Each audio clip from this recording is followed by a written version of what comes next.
मिथुन राशि वाले बंधु, आप सभी का बहुत बहुत स्वागत है, आभार, अभिनंदन है मिथुन राशि भिंड यूट्यूब चैनल में।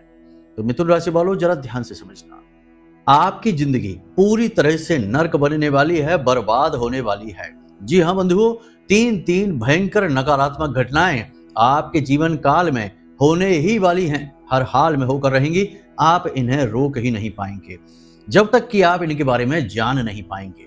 इसलिए आज के इस कार्यक्रम को आपको अंत तक अवश्य देखना है, ताकि आप इन 3 घटनाओं के विषय में, जो अगले 3 से 5 दिनों में आपके जीवन काल में घटने वाली हैं, इनके बारे में अच्छी तरह से जान जाएं और पहले से ही सावधान हो जाएं।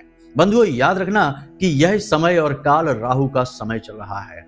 अब ऐसे में जीवन में विनाश उनके ही होगा जो इस समय पर लापरवाही करेंगे, राहु के विषय में सतर्क नहीं रहेंगे, ज्ञान हासिल नहीं करेंगे और अपने मन गढ़ंत विचारों के साथ जीवन को चलाएंगे, नियम और संस्कारों को नहीं मानेंगे, साथ ही गलतियों पर गलतियां करते चले जाएंगे। ऐसे लोगों का जीवन नर्क बनने वाला है, कोई भी रोक ही नहीं सकता है, क्योंकि विनाश काले विपरीत बुद्धि। तो ऐसे लोगों की बुद्धि विपरीत है और विपरीत बुद्धि वालों का विनाश काल तो निश्चित है। राहु के समय में ही विनाश आता है और अब तो आने वाला समय और भी कठिन होने वाला है, क्योंकि शनि और राहु की युति 29 मार्च को हो जाएगी, जिसे पिशाच योग कहते हैं। ऐसा भयानक योग आपकी कुंडली में बनकर तैयार हो जाएगा। जी हाँ बंधुओं, ऐसे में इसका मतलब यह नहीं है कि आपकी राशि के हर एक जातक के जीवन में अब दुख ही दुख होंगे, कभी सुख आएंगे ही नहीं। जी नहीं, बहुत सारे जातक तो बहुत सुख भोगेंगे, क्योंकि राहु और शनि का मिलन वैसे तो बहुत विनाशकारी होता है, लेकिन जो बड़ी ही सावधानी के साथ ज्ञान को प्रयोग करते हुए सत्कर्मों के साथ आगे बढ़ता है, उसे राहु और शनि रातों रात करोड़पति अरबपति बनाने से पीछे नहीं हटते हैं, माला माल बनाने से पीछे नहीं हटते हैं। याद रखना कि राहु कुंडली का महाशक्तिशाली ग्रह है, जो रातों रात कायाकल्प करने के लिए जाना जाता है। अब यदि आपने राहु को समझ लिया तो 100% आपके लिए आने वाला समय एक सोने की खदान से कम नहीं होगा।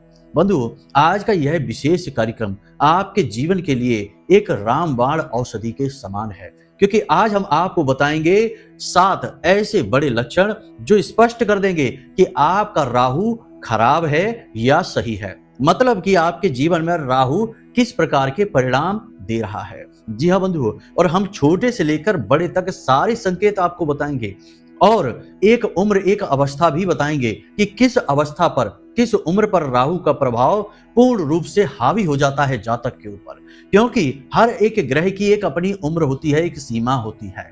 तो उस उम्र पर जब जातक पहुंचता है तो वह पूर्ण रूप से उसी ग्रह के प्रभाव में आ जाता है। तो हम वह उम्र भी, वह काल भी बताएंगे, ताकि उस उम्र, उस अवस्था के जो जातक हैं वे ज्यादा सतर्क हो जाएं। जी हाँ बंधुओं, इसी के साथ साथ हम आपको राहु को खुश करने के 3 ऐसे महाशक्तिशाली और बेहद ही चिर परिचित और कारगर उपाय बताएंगे, जिन्हें आपको अब शुरू कर देना चाहिए अपने ऊपर। याद रखना, जिसको राहु मारे उसे फिर कोई न तारे, ये कहावत यूं ही नहीं बनी है। राहु जिसके ऊपर नकारात्मक हो जाता है, उसके ऊपर तंत्र, टोना टोटका, भूत प्रेत, पिशाच सभी हावी होने लगते हैं। राहु खुद एक राक्षस है और राक्षस तो नकारात्मक शक्तियों, पिशाची शक्तियों को ही आकर्षित करेगा। इसलिए इस ग्रह को खुश रखना सबसे ज्यादा जरूरी है आज के इस कलयुग के समय और काल में। जी हाँ बंधुओं, तो बस आज का यह जो कार्यक्रम है, यह मूल मंत्र है, एक चाबी है जो आपकी जिंदगी के उस ताले को खोलेगी जिसके बारे में शायद अब तक आपको किसी ने बताया ही नहीं है, आपको जिसकी भनक तक नहीं है। आपके हाथ में यह चाबी आज लगने वाली है और हम गारंटी के साथ कहते हैं कि जो बातें आगे अब हम आपको बताने जा रहे हैं, इन बातों को यदि आपने पूरी गंभीरता से समझ लिया और फिर इन्हें एक एक करके अपने जीवन में उतारना शुरू कर दिया, तो आने वाले 10 से 15 दिनों में आपके जीवन में एक नहीं, 2 नहीं, कई ऐसी चमत्कारी घटनाएं घटित होंगी जो आपको भी चौंका देंगी। जी हाँ बंधुओं, आपके शत्रु आपकी मदद करने के लिए उतावले होने लगेंगे, आपके सामने से हट जाएंगे। जी हाँ बंधुओं, जहां आपको पूरी तरीके से निराशा हाथ लग रही थी, वहां कामयाबी आपका स्वागत करने लगेगी। कर्जा हो, तंगी हो, नौकरी नहीं लग रही हो, परेशान हो किसी भी प्रकार से, परेशानियां अपने आप गायब होने लगेंगी। आपको खुद को आश्चर्य होने लगेगा कि ये कैसे हो रहा है, क्योंकि इन सब के पीछे कहीं ना कहीं नकारात्मक राहु ही कार्य कर रहा होगा। और आज के इस कार्यक्रम को देखने के बाद चाहे कुछ भी हो या ना हो, परंतु ये बात तो निश्चित है कि आपका राहु नकारात्मक नहीं रहने वाला है। जी हाँ बंधुओं, बड़े ही दावे के साथ हम इस बात को कह रहे हैं, क्योंकि हमने ये क्रियाएं, ये उपाय, ये तरकीबें सैकड़ों हजारों लोगों पर आजमाई हैं और इनके बड़े ही शुभ और पॉजिटिव रिजल्ट मिले हैं। तब हम आपको इतने दावे के साथ ये बात कह रहे हैं। तो बस बंधु, आपसे हम चाहेंगे यही कि हमने बड़ी मेहनत से इस कार्यक्रम को बनाया है आपके लिए। आपको इस कार्यक्रम को अंत तक देखना होगा, तभी हमारी मेहनत सफल होगी और आपके जीवन में खुशियां आएंगी, आपके चेहरे पर सच की मुस्कुराहट आएगी। अभी तो आपके चेहरे पर जो मुस्कुराहट है वह तो एक पर्दा है जो आपके दुखों को छुपाने के लिए आप प्रयोग करते हैं। जी हाँ बंधु, अपने दुख, अपनी तकलीफों को छिपाने के लिए चेहरे पर एक मुस्कुराहट लेकर आते हैं। वो मुस्कुराहट अब बदलने वाली है, सचमुच की दिल से निकलने वाली मुस्कुराहट आएगी आपके चेहरे पर, यह हमारा वादा है। तो चलिए बंधु, आज के इस महान कार्यक्रम को शुरू करते हैं महामाई को याद करते हुए। कमेंट बॉक्स में पूरे भक्ति भाव के साथ लिख डालिए, जय मां भद्रकाली कृपा करो। मां इतनी दयालु हैं कि निश्चित तौर पर आपके ऊपर कृपा करेंगी, हमें पूर्ण विश्वास है। तो चलिए बंधुओं, अब ध्यान से समझिए मूल विषय को। प्यारे मित्रों, हमारे अत्यंत प्रिय और परम पूज्य अमिताचार्य जी के पास माँ बगलामुखी और माँ भद्रकाली की साधनाओं का वर्षों का अनुभव है और माता रानी की इनके ऊपर पूर्ण कृपा और सिद्धि है। आचार्य जी ने अपने सटीक कुंडली विश्लेषण और श्रेष्ठतम उपायों के माध्यम से हजारों लोगों के जीवन को खुशियों से भरा है। आचार्य जी का कुंडली विश्लेषण और उपाय करवाने का तरीका इतना अद्भुत है कि जीवन के हर एक दुख और कष्ट का कारण जड़ से ही समाप्त हो जाता है। फिर समस्या चाहे जैसी भी हो, कर्जा बहुत बढ़ गया हो, व्यापार चल नहीं रहा हो, बीमारियों में आप बर्बाद हो चुके हो, रिश्तों में प्रेम समाप्त हो चुका हो, या फिर नौकरी ही ना मिल रही हो, विवाह में देरी होती हो, कैसी भी समस्या हो, इन समस्याओं का कारण क्या है, कौन सी महादशा परेशान कर रही है, कौन सा दोष लगा हुआ है, सब कुछ आचार्य जी इतना सटीक बताते हैं कि वर्षों वर्ष के दुख कुछ ही दिनों में समाप्त हो जाते हैं। अगर आपके जीवन में भी कोई ऐसी संकट की घड़ी है तो यही सही समय है जब आप पूज्य आचार्य जी के हाथों से अपनी कुंडली का विश्लेषण करवाएं और वर्षों से चल रहे दुखों और संकटों के इस चक्र से बाहर निकल जाएं। प्यारे मित्रों, अभी वीडियो में दिए गए नंबरों पर फोन करिए और अपनी कुंडली का श्रेष्ठतम आकलन करवा डालिए। जिंदगी बदलने का ये सबसे बड़ा मौका हाथ से मत जाने दीजिएगा। जय माई की, महामाई आपका कल्याण करे। सबसे पहले यह जानिए कि आपका राहु आपके लिए पॉजिटिव है या निगेटिव है। दोनों ही बातें हम यहाँ पर बताएंगे आपको, क्योंकि यहीं से इस कार्यक्रम की आधारशिला रखी जाएगी। आपका राहु यदि निगेटिव होगा, जो कि ज्यादातर लोगों के जीवन में होता ही होता है, राहु की ऐसी अनोखी और विचित्र शर्तें होती हैं जिन्हें कोई मान ही नहीं पाता है। इन्हें मानने के लिए बहुत ही मजबूत इच्छा शक्ति चाहिए। जिसके पास यह इच्छा शक्ति होती है वह तो मान जाता है, लेकिन फिर ज्ञान की कमी आ जाती है। और जिनके पास ज्ञान भी होता है, इच्छा शक्ति भी होती है, उन्हें तो राहु राजा बनाकर ही मानता है। लेकिन ऐसे लोग हजारों में एक होते हैं, क्योंकि इसके लिए गुरु चाहिए, ज्ञान चाहिए। खैर कोई बात नहीं है, आज के लिए हम आपके गुरु बन जाते हैं और आपको ज्ञान दिए देते हैं। फिर आपकी इच्छा शक्ति बताएगी कि आप राजा बनेंगे या जहां पर हैं वहीं पर पड़े रहेंगे। बंधुओं, ध्यान से समझिए, राहु आपके लिए नेगेटिव है। इस बात के संकेतों को अच्छी तरीके से समझिए। सबसे पहले आपके व्यक्तिगत संकेतों के विषय में बात करेंगे। यदि आपको डरावने सपने आ जाते हैं, पिछले 7 से 8 दिनों से ऐसा चल रहा है, पिछले 7 से 8 दिनों से ही बातों को हम लेकर चलेंगे, ज्यादा पुरानी बातों को नहीं, और फिर आगे इन बातों का जुड़ाव शनिदेव से होने जा रहा है। इसलिए पिछले 7 से 8 दिनों से कुछ बातों पर बारीकी से नजर रखिए। यदि आपको डरावने सपने आते हैं, सोते समय आप बार बार चौंक कर उठ जाते हैं, अचानक से आपकी बार बार चौंक कर डर कर नींद खुल जाती है। इसी के साथ साथ आपको नींद अब कम आने लगी है। जी हाँ, यानी कि बेशक आप थके हुए होंगे, बहुत ज्यादा थके होंगे तो नींद आ जाएगी, लेकिन अक्सर ये हो रहा है कि आपको नींद अब कम आने लगी है। शरीर में आलस्य, भारीपन रहने लगा है, सिर में आपके भारीपन रहता है। ऐसा लगता है जैसे आपका सिर बहुत भारी है, वजन आपके सिर पर रखा हुआ है और आपके विचार अब सीमित होते जा रहे हैं। उल्टे सीधे अनाप शनाप विचार तो बहुत आते हैं, लेकिन अपने काम से जुड़े हुए विचार बहुत ही कम आते हैं। इसी के साथ साथ आपके त्वचा और आपके बालों में किसी प्रकार की समस्या आने लगी है, नाखून आपके कमजोर होने लगे हैं और आंखों में भी अक्सर आपको जलन रहती है। ये सारे संकेत हैं कि आपका राहु खराब है, इसे सही करने की जरूरत है। आप आवेश में आकर कड़वे शब्द बोल जाते हैं, कुछ ऐसे काम कर जाते हैं जो बाद में आपको पछतावा होता है कि आपने क्यों कर दिया, ये काम आपको नहीं करना चाहिए था। यानी कि आपको अपने किए हुए कार्यों पर बाद में पछतावा होता है, यानी कुछ गलत आप कह जाते हैं या कर जाते हैं, अपनी वाणी से नियंत्रण आप खो देते हैं। ये सारे संकेत हैं कि आपका राहु नकारात्मक है। ये व्यक्तिगत संकेतों की बात हो रही है। अभी हम और भी कई संकेतों के बारे में बताएंगे। अगर इन संकेतों में से आधे संकेत भी आपके जीवन काल में मिल रहे हैं तो निश्चित तौर पर आप सतर्क हो जाइए, क्योंकि अगर आज आप सतर्क नहीं हुए, राहु को आपने अनुकूल नहीं किया, तो 29 तारीख के बाद जो विनाश लीलाएं प्रारंभ होगी उन्हें कोई रोक ही नहीं पाएगा, क्योंकि फिर शनिदेव के साथ राहु का मिलन बहुत ही भयंकर परिणाम लेकर आएगा। इसे पिशाच योग कहते ही इसलिए हैं क्योंकि इस योग ने किसी को नहीं छोड़ा, तो फिर आपको कैसे यह छोड़ देगा। यकीन नहीं हो तो कोई बात नहीं है, इस कार्यक्रम को यहीं छोड़ दीजिए, जाइए अपने जीवन का आनंद लीजिए। 29 मार्च के बाद आपसे चर्चा करेंगे कि क्या हाल चाल है आपके। जी हाँ बंधु, हम जो बात कहते हैं वो ठोस होती हैं, ज्ञान पर आधारित होती हैं और माई के द्वारा दी गई अनुभूतियों पर आधारित होती है। इसलिए इन बातों को हल्के में मत लेना, बस बारीकी से समझते चले जाना। अब बात करते हैं आपके स्वास्थ्य को लेकर, क्योंकि यहां से भी आपको पता चल जाएगा। हमने ये कह दिया त्वचा और बालों से जुड़े रोग आपको परेशान करने लगेंगे, कुछ ना कुछ रोग, पुरानी कोई एलर्जी उखड़ेगी, ठीक है। इसी के साथ साथ पेट से जुड़े रोग, हाजमा आपका खराब हो जाएगा, अचानक से पेट आपका खराब हो जाएगा, भूख प्यास आपकी कम होने लगेगी, सेहत आपकी कम होने लगेगी। इसी के साथ साथ अपने ही काम में आपका मन अब नहीं लगेगा। ये बात आप याद रखना। इन बातों से आपको पता चलेगा कि राहु की क्या स्थिति आपके लिए चल रही है। एक बात और हम आपको बता दें कि यदि पिछले कुछ दिनों से ऐसा हो रहा है कि शाम होते होते आपके शरीर से ऊर्जा की पूरी तरह से कमी हो जाती है, नकारात्मक विचारों से आपका मन भर जाता है, आपका कहीं भी जाने का, कुछ भी करने का मन नहीं करता है, बस आराम से लेटे रहो, थकान हावी हो जाती है, तो समझ जाइए कि राहु आपका नेगेटिव है। पेट में और आंतों में किसी प्रकार का इन्फेक्शन, किसी प्रकार की तकलीफ हो जाती है, तो राहु आपका खराब चल रहा है। ये आपके व्यक्तिगत संकेत हैं जो हमने बताए हैं। अब बात करते हैं आपके काम धंधे व्यापार को लेकर, क्योंकि यहाँ पर भी राहु का बहुत गहरा प्रभाव रहता है।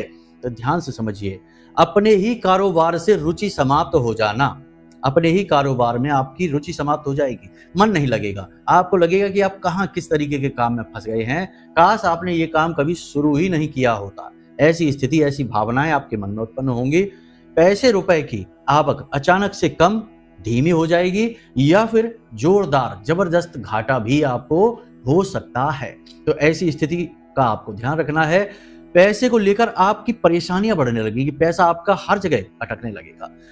जिनकी आप मदद कर देंगे वो भी आपको पैसे वापस नहीं करेंगे, आपकी उधारी बाजार में ज्यादा अटक जाएगी, पैसे आपके हर जगह फंसने, अटकने, उलझने लगेंगे। ये स्थिति व्यापार की होगी। साथ ही आपकी बनाई हुई योजनाएं असफल होती आपको दिखाई देगी। व्यापार में स्थिति ऐसी लगेगी कि आज बंद हुआ कि कब बंद हुआ, इस तरीके की स्थिति व्यापार में आ जाएगी। समझ जाना आपका राहु खराब है। एक और विशेष बात कि जब भी आप अपने काम धंधे व्यापार पर जाएंगे तो जाते ही आपका मनोबल डाउन हो जाएगा। जैसे ही आप अपनी गद्दी पर, अपनी दुकान पर, अपने व्यापार पर जाकर बैठेंगे, वैसे ही जाते ही तुरंत आपका मनोबल नीचे आ जाएगा। पहले चाहे भले ही आप जोश में भरे हों, लेकिन अब जैसे ही आप अपने काम पर पहुंचेंगे, आपको निराशा घेर लेगी, अनजाने डर भय सताने लगेंगे और काम को लेकर आपके मन में बहुत ही असुरक्षा की भावना घर करने लगेगी। ये विचार आपके मन में आते हैं कि नहीं आते, हमें बताना जरूर कमेंट करके, और फिर सतर्क हो जाना, उपाय कर लेना जो हम आपको बताने वाले हैं। अब कुछ छोटी छोटी सी बातें और भी हैं, जैसे कि पिछले 5 से 7 दिनों से आप किसी न किसी कार्य में असफल हुए हैं, एक बार या इससे ज्यादा असफल हुए हैं। ये असफलता आपके लिए नकारात्मकता का कार्य करेगी, आपके मनोबल को खराब कर देगी। दुष्ट मित्रों से, यानी ऐसे दोस्त यार जो बहुत ही नकारात्मक है, गलत कार्य करते रहते हैं, ऐसे मित्रों से आपकी नजदीकी बढ़ने लगेगी। अचानक ही ये मित्र आपको घेरने लगेंगे, आपके आसपास घूमने लगेंगे और आपको अपने कार्यों की ओर खींचने लगेंगे। आपका मन भी इनकी ओर आकर्षित होने लगेगा। पत्नी के साथ आपका विवाद बढ़ने लगेगा। पत्नी की सेहत भी खराब हो सकती है। विवाद झगड़ा पत्नी के साथ हो सकता है। तनाव की स्थिति बन सकती है। जी हाँ बंधुओं, तो इन संकेतों से आप आसानी से समझ जाएंगे कि आपका राहु नकारात्मक है, आपके लिए शुभ फल देने वाला नहीं है। कुछ और भी संकेत हैं, जैसे कि बिना बात के लोगों से झगड़ा हो जाना, आपकी अच्छी भली बात का लोग उल्टा सीधा मतलब निकालना, आपके अपने ही अचानक से आपके विरोधी बन जाना। पिछले 5 से 7 दिनों से ऐसा आपने देखा होगा। अपनों का ही एक अजीबोगरीब चेहरा, अजीबोगरीब व्यवहार आपको देखने को मिलेगा, जो आपको चौंका देगा। आपको उम्मीद नहीं होगी किसी अपने से, जो वो करेगा, जो वो कहेगा, उसे सुनकर आपको आश्चर्य होगा, आपको दुख भी होगा। तो ये सारे संकेत हैं जो बताते हैं कि आपका राहु खराब है। अब आपको क्या करना है कि आपका राहु पॉजिटिव हो जाए, क्योंकि यहां से तो पता चल गया कि आपका राहु नेगेटिव है। जो कि हम कह दें कि अधिकतर लोगों का 99% लोगों का राहु आज के समय में खराब ही चल रहा है। इसका प्रमाण यह है कि चाहे कोई कितना ही धन कमा ले, कितनी ही संपत्ति कमा ले, कितने ही रिश्ते नातों से क्यों ना घिरा बैठा हो, तब भी ना तो उसके रिश्तों में बात बनती है, ना ही धन से वह सुखी हो पाता है, ना ही सुख सुविधाओं का वह आनंद ले पाता है। सब कुछ होते हुए भी लोग बिल्कुल निर्धन और कंगालों की तरह जीवन जी रहे हैं। किसी भी चीज का उन्हें सुख मिल नहीं पा रहा है। रिश्तों का भी सुख नहीं है और धन दौलत का भी। और जिनके पास नहीं है वे तो इसी के लिए दुखी हैं कि भाई उनके पास कुछ है नहीं। जिनके पास है वे भी दुखी चल रहे हैं। ऐसा इसीलिए है क्योंकि राहु ने मति पर पर्दा डाल रखा है। राहु एक मायावी ग्रह है और इसने ऐसी माया का जाल बुन रखा है कि हर स्थिति में जातक को दुखी ही रहना होगा। बस ये स्थिति समझ लीजिए आप। अब जबकि यह स्पष्ट हो चुका है कि राहु आपका नकारात्मक है, तो अब इसे पॉजिटिव करना है, यह आपको समझना है। तो 2-3 बातें हैं, इन्हें आप ध्यान से समझिए। पहली चीज यह है कि काला, नीला और स्लेटी 3 रंग ऐसे होते हैं, ग्रे कलर कहते हैं जिसको। ये 3 रंग आपको अपने आप से दूर रखने हैं। इनके वस्त्र तो आपको भूलकर भी नहीं पहनने हैं। इन रंगों से आपको दूर ही रहना है। ऐसे रंग के वाहन नहीं चलाने आपको, ऐसे रंग के वस्त्र नहीं पहनने हैं, उपकरण ऐसे रंग के प्रयोग नहीं करने हैं। ठीक है। इन रंगों से जुड़ी हुई चीजों को आप मंदिर में जाकर दान अवश्य करें। यह बहुत अधिक आवश्यक है। खास तौर से शिव मंदिर में, भोलेनाथ के मंदिर में जाकर दान करें, आपको बहुत अच्छे परिणाम मिलेंगे। ये क्रिया है, छोटी सी क्रिया नहीं है, ये सावधानी है। खास बात यह है कि आप अपनी घड़ी किसी को भी दान में ना दें, ना ही गिफ्ट में दें, ना ही खरीद कर कोई घड़ी किसी को गिफ्ट में दें, ना ही कैलेंडर दें, ना ही कोई किताब दें और ना ही पेंसिल जो पेन होती है किसी को भी दें। इसी के साथ साथ किसी से भी ये सारी चीजें आपको लेनी भी नहीं है। ठीक है, क्योंकि उसका राहु आपकी तरफ आ जाएगा। अच्छा है कि बुरा है पता नहीं, तो ऐसी गलती करनी ही नहीं है। तो ये चीजें ना तो आपको देनी है, ना ही आपको लेनी है। दूसरी चीज ये हो गई। तीसरी चीज सबसे बड़ी कि एक घड़ी खरीदिए जल्द से जल्द। आज आप इस कार्यक्रम को देख रहे हैं तो कल खरीद लें जाके। एक घड़ी खरीदिए। घड़ी आपको देखनी है कि गोल होनी चाहिए, चौकोर नहीं। ठीक है, गोल डायल की घड़ी जो दीवार पे लगाने वाली होती है, ऐसी घड़ी खरीदिए और उसे जाकर किसी मंदिर में दान कर दीजिए। जी हाँ बंधु, अब वह मंदिर हनुमान जी का हो तो सर्वोत्तम है, भोलेनाथ का मंदिर होगा तब भी वैसी ही बात रहेगी। कोशिश आपको यह करनी है कि अधिक से अधिक लोग उस घड़ी की तरफ देखें। ऐसी जगह पर आपको वह घड़ी लगानी है। मंदिर का जो स्टाफ है, जो पुजारी लोग हैं, जो सहायक हैं मंदिर में, उनसे आप चर्चा कर लें और उनसे आप कह दें कि हम यह घड़ी ऐसे लगाना चाहते हैं।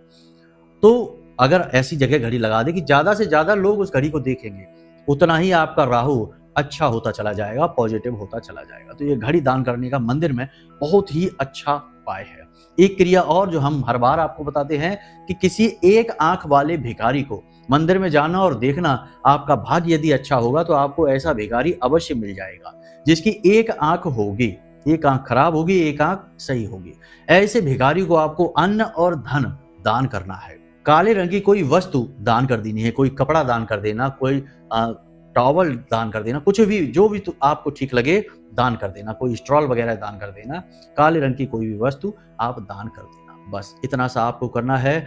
अब बताते हैं, ये तो छोटी छोटी सी क्रियाएं हैं, इनसे आपका राहु पॉजिटिव हो जाएगा, कितना ही नेगेटिव क्यों ना हो। लेकिन यदि बाधा बहुत लंबे समय से चली आ रही है, क्योंकि परेशानी का पता नहीं कि कब से चल रही है, लंबे समय से बाधा चली आ रही है, तो इसके लिए कुछ बड़े उपाय आपको करने होंगे। तो अब ध्यान से सुनिए, 2 ऐसे महाशक्तिशाली उपाय बता रहे हैं जिन्हें आपको कल से ही करना शुरू कर देना चाहिए। पहला, इस उपाय को करने के लिए किसी दिन विशेष की आवश्यकता नहीं है, ठीक है, किसी भी दिन आप कर सकते हैं। तो ध्यान से सुनिए, काले रंग का आपको एक कपड़ा लेना है, उसमें आपको काले तिल डालने हैं, ज्यादा नहीं, 1 मुट्ठी डालिए। उसके बाद 1 मुट्ठी काली दाल डालनी है, कोई भी काली दाल आप डाल सकते हैं। उसके बाद आपको एक लोहे का छल्ला उसमें डालना है। उसके बाद काले रंग के धागे से उसकी पोटली बना लेनी है, ठीक है। काले रंग का कपड़ा है, उसके अंदर तिल है काले, दाल है काली और एक लोहे का छल्ला है और काले धागे से ही उसकी पोटली बना ली है। अब गांठ नहीं बांधनी है, केवल धागा लपेट देना है। जाकर इस पोटली को किसी भैरव मंदिर में दान कर दीजिए। जी हाँ बंधु, किसी भी भैरव मंदिर में जाकर आप दान कर दीजिए, चमत्कार ही हो जाएगा। गजब का उपाय है। आज आप इस उपाय को करिए, कल ही इसका परिणाम देखिए, तुरंत। आज ही उपाय करिए, कल ही इसका रिजल्ट तुरंत दिखेगा। कुछ ना कुछ ऐसा हो जाएगा जो यह एहसास करा देगा कि यह उपाय का परिणाम है। बहुत ही अच्छा उपाय है। अब यदि भैरव मंदिर नहीं है तो क्या करें, क्योंकि बहुत सारे लोग कल ही फोन करके पूछेंगे कि गुरुजी भैरव मंदिर नहीं है तो क्या करें। तो किसी बहते हुए जल में प्रवाहित करना है, बहते हुए जल में, नदी हो कोई, ठीक है, बहते हुए जल में प्रवाहित कर दें। लेकिन बहते हुए जल में प्रवाहित करते समय कोई आपको देख ना पाए, ये बड़ी समस्या है। जी हाँ, कोई भी आपको देख ना पाए, देखते ही यह उपाय खंडित हो जाएगा। तो देखें कि रात्रि के समय चले जाएं, सर्वोत्तम रहेगा, या किसी ऐसी नदी पर जाएं जहां लोग नहीं रहते हो, कम रहते हो, तो कोई आपको देख नहीं पाएगा। तो सर्वोत्तम यह रहेगा कि आप किसी भैरव मंदिर में जाएं और करें। बहुत ही प्रामाणिक उपाय है, बहुत सारे लोगों को इसका हमने रिजल्ट, इसका लाभ लेते हुए देखा है। एक ये उपाय हो गया। दूसरा उपाय, सोमवार के दिन इस उपाय को करना है, ठीक है। सोमवार के दिन क्या करना है आपको कि एक नारियल लेना है। इस नारियल पर आपको नीले रंग का एक धागा लपेटना है।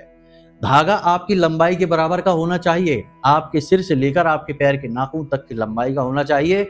इस धागे में आपको 7 गांठें थोड़ी थोड़ी दूरी पर लगा देनी है, 7 गांठें लगानी है और नारियल के ऊपर इसे लपेट देना है। धागे पर आपको सरसों का तेल भी लगा देना है, ये याद रखना। सरसों के तेल में ही डुबा दें इस धागे को, फिर इसे आप लपेट दें। इसके बाद इस धागे को अपने सिर के ऊपर से एंटी क्लॉकवाइज, यानी घड़ी की उल्टी दिशा में सिर के ऊपर से 7 बार फिराना है। इसे उसारना कहते हैं, उतारना कहते हैं, फिराना कहते हैं। 7 बार फिराना है बस। इसके बाद इस नारियल को ले जाकर किसी बहते हुए जल में विसर्जित कर देना है। बहता हुआ जल यदि नहीं मिले तो फिर किसी एकांत में, एकांत जगह पर पीपल का कोई वृक्ष हो, उस पीपल के वृक्ष के नीचे आपको एक गड्ढा खोदना है और मिट्टी में इस नारियल को दबा देना है। सर्वोत्तम तो यही होगा कि बहते हुए जल में ही प्रवाहित करें, यही सर्वश्रेष्ठ उपाय की विधि है। तो इन उपायों को आप करिए, संकेतों को समझिए, अपने आचरण, अपने व्यवहार को बहुत संभल कर रखिए। हमने इच्छा शक्ति की बात कही, राहु आपकी इच्छा शक्ति पर कार्य करता है। अपने जीवन को नियम संयम के साथ जिए। क्या करना है, क्या नहीं करना है, क्या भला है, क्या बुरा है, इस बात का हमेशा आकलन करते रहें। गलत लोगों की संगत में ना जाएं, गलत बातें ना करें, गलत विचार मन में लेकर ना आएं, गलत चित्र न देखें, गलत विचार न करें, गलत शब्द न बोलें, क्योंकि राहु की आराध्य देवी सरस्वती हैं और सरस्वती माता जो है वो आपकी जिह्वा पर, आपकी जीभ पर निवास करती हैं। आप एक भी शब्द गलत बोलेंगे, गाली गलौज करेंगे, अनाप शनाप बोलेंगे, आपका राहु तुरंत खराब हो जाएगा। तो गलत ना बोलें। यदि गलत बोल भी लेते हैं, बाई मिस्टेक अगर कुछ हो जाता है, गलती से गलत बोल भी जाता है, तो इसके लिए अपने दाहिने कान को स्पर्श करके क्षमा याचना कर ले, राहु से क्षमा कर ले या माँ सरस्वती से क्षमा कर ले। पुरुष अपने दाहिने कान को छुएं और महिलाएं अपने बाएं कान को छुएं। दाहिना कान पुरुष का और महिला का बायां कान शास्त्रों में पवित्र माना गया है। जनेऊ धारण किए हुए व्यक्ति भी अपने दाहिने कान पर ही जनेऊ को लपेटते हैं 3 बार जब शौच के लिए जाते हैं। तो ये विधि है। तो दाहिने कान को पकड़ के माता सरस्वती से क्षमा मांग सकते हैं, तो ये आपका दोष वहीं के वहीं निरस्त हो जाता है। ये विधि है, शास्त्रीय विधियां हैं, ठीक है। बाकी अपने आचरण पर नजर रखिए, अपनी इच्छा शक्ति को बढ़ाइए, अपने काम को समय पर पूरा करिए, लेट लतीफ नहीं करना है और सूर्योदय से पहले जागना है, सही समय पर सोना है। ये सारे नियम बनाकर रखिए, अनुशासन में रहिए, आपका राहु खराब होगा ही नहीं। तो बस आज का कार्यक्रम यहीं तक। यदि कोई मन में प्रश्न उठे या कुंडली विश्लेषण कराना है या फिर नवरात्रि की 9 दिन की विशेष पूजा महानुष्ठान में भाग लेना है, तो सारी जानकारी के लिए नंबर हमने वीडियो में दे रखे हैं, इन नंबरों पर फोन करिए, सारी जानकारी प्राप्त कर लीजिए और लाभ ले लीजिए, जीवन को बदल डालिए। तो चलिए बंधु, आज के इस कार्यक्रम को यहीं पर विराम देते हैं। हमेशा हंसते रहिए, मुस्कुराते रहिए, सकारात्मक रहिए। महामाई पर, जगत माँ, ब्रह्मांड माँ पर अपनी आस्था और विश्वास बनाकर रखिए, क्योंकि आपका उद्धार तो माँ ही करेंगी। प्रेम से बोलिए जय माई की। महामाई आपका कल्याण करेंगी। धन्यवाद। हमारे प्रिय और परम पूज्य आचार्य जी ने अपनी साधनाओं के अनुभवों पर आधारित शक्तिशाली उपाय और क्रियाओं के माध्यम से हजारों लोगों के जीवन को पूरी तरह से बदला है। आचार्य जी के द्वारा बताया गया हर एक उपाय इतना सटीक और कारगर होता है कि जो भी इसे पूरे भाव के साथ कर लेता है उसे साक्षात महामाई की कृपा और आशीर्वाद प्राप्त हो जाती है। इसलिए निसंकोच इन उपायों को पूरे भाव के साथ करिए, आपका कल्याण होगा। जय माई की।